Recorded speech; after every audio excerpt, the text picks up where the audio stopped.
A woman named Helen Keller fought her way through long, silent darkness. Though she could not see or hear, she taught us to look at and listen to each other. Never waiting for life to get easier, she gave others courage to face their challenges.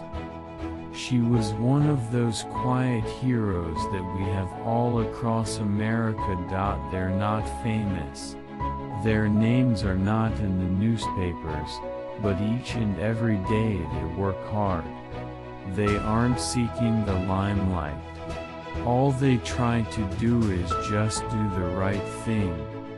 You're not going to college to get educated. You're going there to get trained. They'll train you to want what you don't need. They'll train you to manipulate words so they don't mean anything anymore. They'll train you to forget what it is that you already know.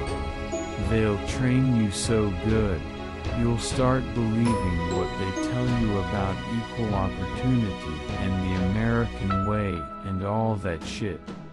They'll give you a corner office and invite you to fancy dinners, and tell you you're a credit to your race.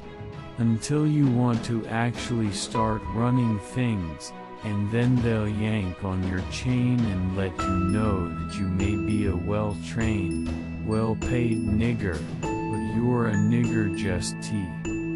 We are a people of improbable hope. In the face of our common dangers, in this winter of our hardship, let us remember these timeless words. With hope and virtue, let us brave once more the icy currents, and endure what storms may come. By nature I'm a deliberate speaker, which, by the standards of presidential candidates, helped keep my gaffe quotient relatively low. But my care with words raised another issue on the campaign trail. I was just plain wordy, and that was a problem.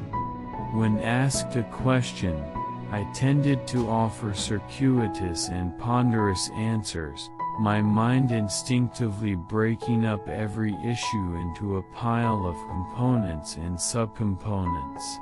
If every argument had two sides, I usually came up with four.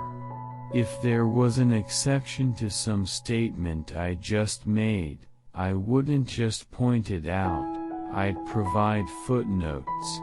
You're burying the lead.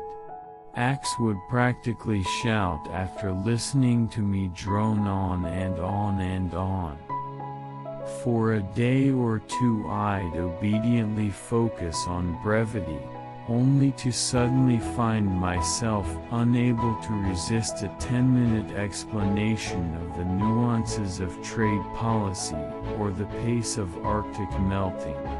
What do you think? I'd say, pleased with my thoroughness as I walked off stage. You got an A on the quiz, Axe would reply. No votes, though.